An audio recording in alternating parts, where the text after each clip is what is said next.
If you want to see the latest offering from AEA Precision Airguns, the Zeus Gen 2 and 58 caliber, stay tuned to this episode of the Colorado Airgunner.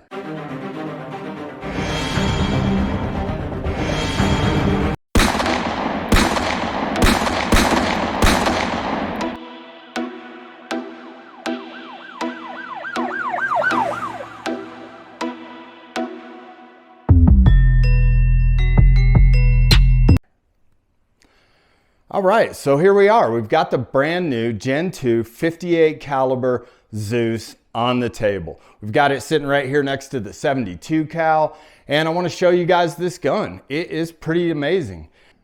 If you're not familiar with it, it's a 4,500 PSI, 300 bar fill gun.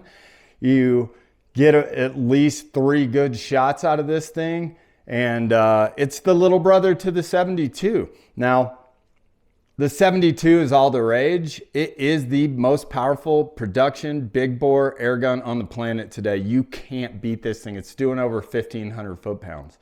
And I think that really draws a lot of guys to it. They get excited about that huge foot-pound number without necessarily considering some of the other things like long-range performance, ballistic coefficient of the bullet, even penetration, trajectory as far as how flat it shoots. The 72 is not a flat shooting gun, even with the lighter projectiles. I think the 58 caliber is going to have a lot of potential for hunters, and especially guys that are not hunting Cape buffalo and elephants and grizzly bears and stuff like that. 72 I think is going to be overkill for a lot of guys, and like I said, especially if you want to shoot out at variable distances and further distances. It's going to have a better ballistic coefficient on these bullets. So let's take a look here. I'm going to pull out a 72 in a 530 grain. And then I'm going to pull out, a 58 in 600 grain. I'm going to show you these guys, and I'll do a little close-up of this. But for similar weight, this thing is as big around in diameter as it is length of the overall bullet. So this one has a much better diameter to length ratio. The BC on this bullet's going to be a lot better. And I've calculated BCs for this one, and it's not very good. And the BC for this one is definitely a lot better. And I'll throw those up here. I'll have those numbers once I shoot it over the lab radar. I'll calculate some BCs for you guys. But this one, I believe it's going to have better penetration. Wound channel isn't going to be quite as big as this, but penetration is going to be better with this. It's got a better sectional density than the 72 does. And that is a huge factor as far as penetration. Also, this bullet, I just think the 72 is going to be overkill. If you're hunting a whitetail deer, you don't need a 72. People get hung up on foot-pounds number. I can't tell you how many comments I've seen on social media. Foot-pound energy is the ultimate number. That's all you need to pay attention to. And that is not true. It is a combination of ballistics, penetration, expansion. There's a lot that goes into it. The foot-pound energy number is not the ultimate predictor of lethality. So anyways, having said that, both of these calibers are great. They both have their purpose, but I have high hopes for the 58. I feel like it's going to be a lot more practical of a hunting caliber for a lot of people. One other thing I want to touch on is that the guns are the same, regardless of caliber. So we should be able to just throw a 72 caliber. The internals are the same. Everything's the same on the gun, regardless of caliber. We should easily be able to swap this barrel out for a 72. I've got one coming from the pellet shop, so we're going to give that a try in a future episode. 4,500 PSI gun, massive power. It's the same as the 72. One thing I want to touch on, and this is not just a fault with this particular gun or brand, this is every big bore PCP out there that has a wooden stock on it. The cheek is too low on them. So you can see, and you'll see guys, when you see them shooting this gun, they're basically hovering their head to get that clear sight picture. You're hovering your head. You're not putting it down on the cheek and getting a good, consistent sight picture every time. And that has a huge influence on the repeatability and accuracy of your gun. So, like I said, it's not just this. I could go grab a Quackenbush or an XP or an Extreme Big Bore, BGMF, no matter what, out of the safe, I'll go grab one, I'll pull it up. They've all got the low cheek. So the scope I'm using is the Element Optics Helix in 4-16 by 44 with the APR 1C reticle. If you haven't seen my scope review on the Element Optics Helix, you need to check it out. In my opinion, this is the best reticle on the market for big game hunting. And honestly, this is the best scope on the market for a big bore that you're hunting big game with. Now, I threw it on here with some low rings to get it as low down on the receiver as possible. It's still got plenty of room to adjust your magnification ring. You could still throw a lever on there.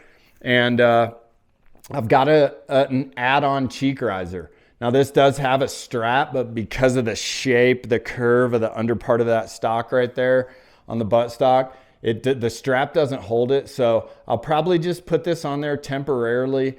And if I really like it, I might mount it permanently to the stock, or I might get one of the ones that has the adjustable comb height on it, throw that on there. And with that, with this cheek riser and the low rings, it is just like a centerfire rifle. You can really lay your cheek into that part of the stock and get a consistent and repeatable sight picture through your scope. So like I said, it's not unique to this gun, but it does have a low cheek rest considering the height of that receiver. It's a big distance to cover.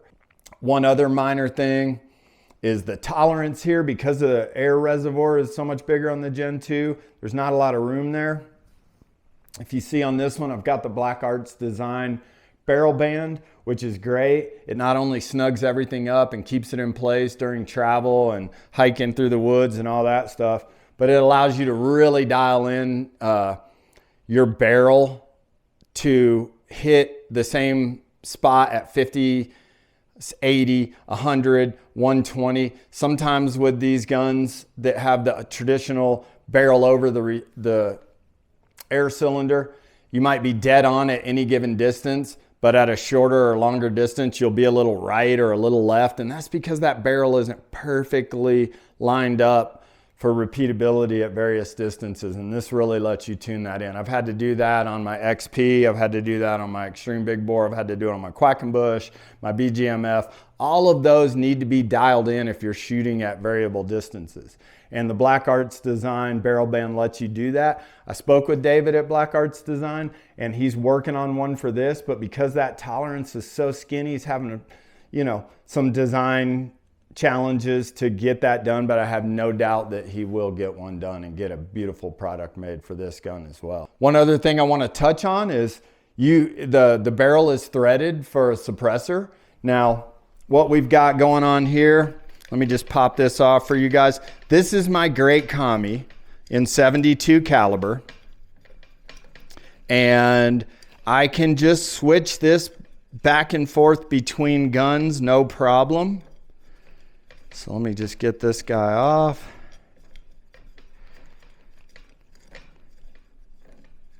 Now, as far as diameter goes, yes, the hole is a little big for a 58, but that's not going to make much difference in quieting this gun down at all. The threading is a little different for the 58 and the 72. It's smaller on the 58. So Donnie makes this little adapter, and this just goes on the end of your barrel. What I might do, if I was going back and forth, I might put just a drop or two of blue Loctite on this just to make sure it stays on the gun and doesn't get stuck in here on the suppressor. But this little thing is handy.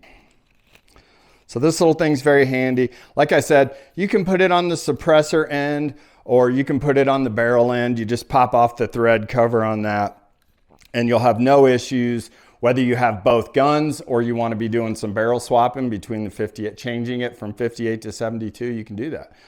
Donnie FL. All right, so while I've got them here, This one is a Gen 2. This one is a Gen 1. Now, if you have a Gen 1, all the internals are the same. The spring's the same, the hammer weight's the same, the valve is the same. So I've heard people say the Gen 2 has more power. I don't think that's true. I talked with Ben about that. It's not a power issue, it's a feature issue. So let me just cover really quickly some of the differences between the Gen 1 and the Gen 2. So I love seeing a company make improvements, especially so quickly. This gun's only been out a little over a year and they've already got the Gen 2 out, which has these improvements on it. The first one is an integrated Picatinny rail on the receiver. So you don't have to use 11 millimeter dovetail rings anymore, and you don't have to get an adapter to go from 11 millimeter to Picatinny rings. You can just get some Picatinny rings and drop those things on there, and that's going to allow you to use a lower one too. Some of these integrated ones, you just can't get the scope as low as possible. And like I said, with this gun, it's really key to get it as low as possible, especially if you're not using some kind of cheek riser on there. So you got the Picatinny rails. Let me show you another thing. One of the problems with the Gen 1 was if you had the Donnie FL on there, you couldn't get the cap off to use your fill probe to fill that. So you had a fill probe on the Gen 1. I hate fill probes. I've already lost it. I had to get another one.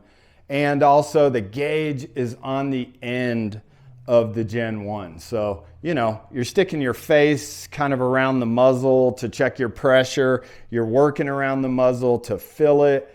And I was never a big fan of that. But lo and behold, on the Gen 2, both of those issues have been fixed.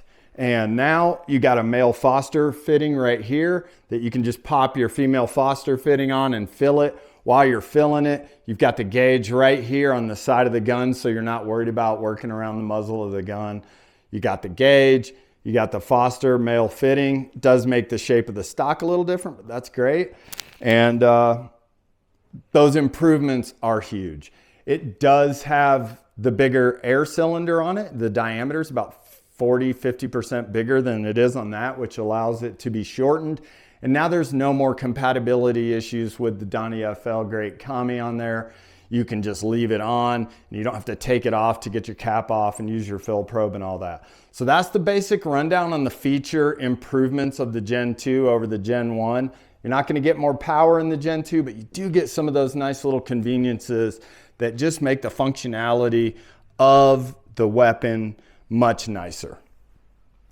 I'm going to get to take these two out, test them side by side. Power and numbers, like I said, are going to be the same, so you don't have to worry about this one being a Gen 1 and this one a Gen 2. I have shot the first part of the review video on this over the lab radar and gotten some great numbers, but I was only able to shoot it at 50 yards. I ran out of air. I've solved that problem by getting a booster pump, so I'm going to go back out, be able to shoot these things all day with the booster pump on a single tank or maybe a double tank, 2 tanks. But this one, so both of these reviews will be coming out right about the same time, which will be nice. It'll allow you to kind of compare and contrast the 72 and the 58 and help you make a better decision which one of these two guns you might want. Or if you just want to buy one and swap the barrels, that's going to come in a later episode. I've got a barrel coming from the Pellet shop in 72 caliber, and we're going to see how easy it is to just swap them out and have one gun that does both of these amazing calibers. So stay tuned for that. All right, I've got this thing mounted up. I've got the adapter to throw the Great Kami on the end of it. Of the 58, I've got my Element Optics Helix 4-16 on there, which I think is a perfect scope for this gun. And to be honest with you, if you haven't seen my review of the Element Optics Helix, check that out. And in my opinion, this is the most perfect, optimal. It's got every feature you need in a big game hunting scope for your big bore air rifle. It's got the new reticle on it. It's the APR-1C, so it's not your traditional Christmas tree reticle. It's just got all the MOA or MRAD substances on the main post. And for big game, I don't feel like you need the Christmas tree reticle. If I was going to put one of these Helixes, either this one or the 6x24x50 on a small bore, I'd probably go with the Christmas tree reticle, just where windage is more of a factor. But these big rounds are stable. Wind doesn't move them that much. So I like the new reticle from Element Optics on it. So this thing's mounted up, ready to go. I'm gonna throw the cheek riser on there. I'm gonna take these guys out to the range and do some pew pew.